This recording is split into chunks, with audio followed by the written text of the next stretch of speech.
Bueno, bienvenidos. Hoy vamos a hacer la instalación de nuestra tertulia Boyacenses Verde. Va a ser un espacio de ideas, va a ser un espacio de lúdica, de cultura, para volvernos personas integrales en los conocimientos. Una felicitación en primera instancia a los jóvenes que empiezan a organizar estos eventos. Yo creo que si tuviéramos que hablar de participación, el primer elemento es el educativo. No puede haber una verdadera participación ciudadana si no existe una evaluación y si no existe una capacidad crítica que se logra es a través de esos procesos de educación. Le pedí el favor a Jenny que rapidito, de una manera rápida, me regalara el origen de las tertulias, porque si algo hizo famoso el siglo de las luces, el Renacimiento, fueron las tertulias. Ahí fue donde aparecieron las grandes reflexiones filosóficas. Y entonces recordaba, ahí la internet recuerda a Tertuliano. Tertuliano era un argumentador, un retórico y un orador impresionante. Recuerden ustedes que no es lo mismo ser orador, que es el que habla macumba. El que es argumentador es el que tiene en cada palabra la capacidad de sustentarla a través no solo de su expresión oral, sino de toda su información y toda su comunicación. Y nosotros necesitamos de verdad argumentadores y retóricos, no oradores, porque Boyacá sí que ha estado lleno de oradores, ¿no? De esos que en las plazas públicas y hablan muy bonito y muy lindo, pero en su discurso ustedes siempre encontrarán unas contradicciones impresionantes. Empiezan argumentando de que estamos de noche y terminan aceptando que puede ser el día. Por eso Tertuliano, que fue el que inició todas esas tertulias, era ante todo eso, ¿no? Un argumentador, un retórico. Recuerdan ustedes que San Agustín, por ejemplo, era uno de los retóricos más importantes del medioevo, ¿no? Y la retórica era una ciencia. En esa época del Trivium se estudiaban esas tres posibilidades de expresión: la retórica, la matemática y la astronomía. Y nosotros lo que queremos es que nuestros jóvenes boyacenses sean retóricos, no habla miércoles, ¿cierto? Porque los habla miércoles hay muchos, retóricos hay muy poquitos. Tertulios era 3 veces Tulio. ¿Y quién era? ¿Por qué hacían referencia a Tulio? Por Marco Tulio, el gran orador de la época antigua. El siglo XVII entonces fue ese siglo en donde la argumentación y la retórica tuvieron de verdad una importancia sustancial en todo el proceso de construcción de conocimiento. Miren, el concepto de democracia es quizá el concepto que más ha sido estudiado en toda la historia de la filosofía política. Es un concepto que desde Sócrates, Platón, Aristóteles, que fueron los que sustancialmente dieron toda la base para la filosofía occidental, estaban construyendo. Es más, en la filosofía oriental, profe, también se hablaba del concepto de democracia, y se hablaba como un proceso que siempre está en continua construcción. La democracia no es algo acabado en ningún lugar del mundo. Si uno se preguntara cuál es la democracia más perfecta en el mundo contemporáneo, pues uno podría decir, por colocar algún ejemplo, Suiza, en donde todos los servicios públicos básicos están satisfechos, en donde hay un gobierno corporativo, no de un solo presidente, sino de varios que se alternan para gobernar, en donde todavía existe una democracia directa, en donde los cantones, las personas votan directamente por las obras y se hacen, en donde hay riqueza, pero Suiza tiene el más alto grado de índices del mundo, de suicidios del mundo. Entonces ahí ya no es tan democrática, porque en una sociedad en donde hay opulencia gubernativa, en una sociedad en donde hay opulencia económica, pero la gente no es feliz, pues no es una verdadera democracia. Por eso la democracia siempre será un proceso en construcción.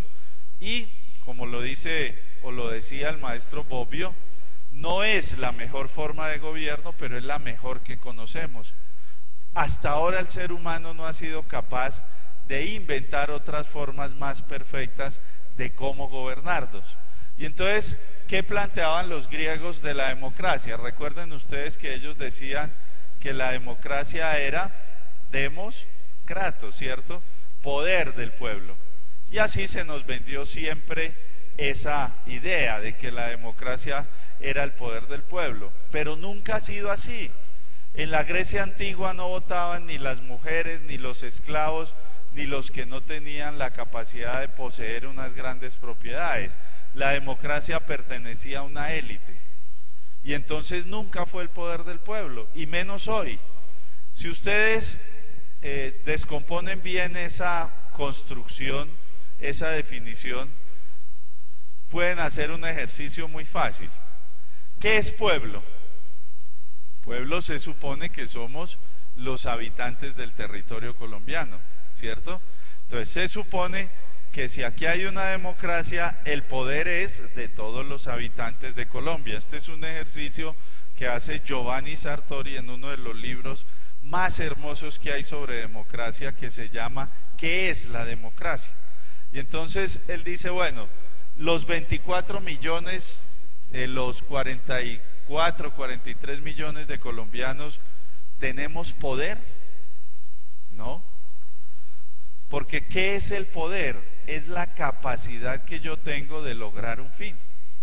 Y entonces la pregunta es, para hacerla más fácil, ¿los 44 millones de colombianos tienen poder de construir su propia vida, su propio bienestar, de en determinado momento lograr a través de los servicios públicos la satisfacción de sus intereses? No, porque el poder en una democracia se da a través de la capacidad que yo tengo de decidir a través de una herramienta que inventó la democracia también y que se llama el voto. Y entonces empiezan ustedes, ¿cuántos están capacitados para votar? Yo creo que unos, ¿qué? 17 millones en Colombia. ¿Cuánto? No, no creo que sean 30, ¿sí? Bueno, entonces 30 millones. Entonces fíjense que ya vamos en que no todo el pueblo tiene ese poder, no son los 40 y pico, sino los 30. De esos 30, ¿cuántos votan? 14, entonces ya vamos en 14. De esos 14, ¿cuántos eligen? Por ejemplo, al Congreso, 200, 300, ya vamos en 300. Y si ustedes hacen una estadística de cuántos gobiernan en las gobernaciones, cuántos son los alcaldes, ustedes verán que eso que se dice poder del pueblo se ve reducido a una especie de élite que gobierna. Entonces, esa definición tan simplista de los griegos no nos sirve. Es carreta, es pura macumba que la democracia es el poder del pueblo, porque no es el pueblo el que tiene el poder está reducido a unas pequeñas estructuras. Y entonces, después de divagar por tantos autores, ustedes podrán encontrar a Robert Dahl, a Dworkin, a Rawls, todos ellos hablan de la democracia. Yo creo que no hay un tema más tratado, más vilipendiado y más desconocido que el de la democracia. Finalmente se llega a una definición que es la que personalmente siempre me ha gustado, que es la definición del maestro Norberto Bobbio en un libro que se llama El futuro de la democracia, en donde él dice: la democracia es simplemente aquella forma de gobierno en donde están claramente establecidas cuáles son las reglas de juego para elegir y qué es lo que deben hacer los elegidos.